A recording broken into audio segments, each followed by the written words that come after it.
401 centimeters in feet?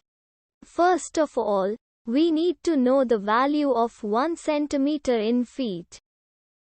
It's always 1 centimeter equals 0.03280839895 feet. Now we have to multiply 0.03280839895 by 401.